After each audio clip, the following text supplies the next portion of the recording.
వెంకటేశ్వర స్వామి వారు తని బయలుదేరి వచ్చారు. వచ్చి ఏమో అనంతాచార్యులు అనారోగ్యం తగ్గిందా అన్నారు. ఇటువైపు నుంచి అటువైపు తిరిగి పడుకున్నారు. ఆయన మాట్లాడలేదు.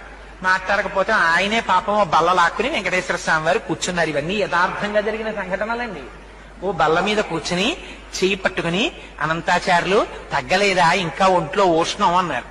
అంటే పాపం మీకు ఇప్పటికి తీరుబడి దొరికింది, మిమ్మల్ని నమ్ముకుని కొండ మీదకి వచ్చి ఈ నేల నుంచి పుష్పకైంకర్యం చేస్తున్నాను, 3 రోజులు అయింది జ్వరం వచ్చి పడి మంచాన వచ్చి నన్ను పలకరించడానికి తీరుబడి కుదరలేదు, వైద్యుల్ని పంపిస్తానన్నావుట, ఏం పాపం నువ్వు వచ్చావేం ఖాళీ దొరికిందా అన్నారు.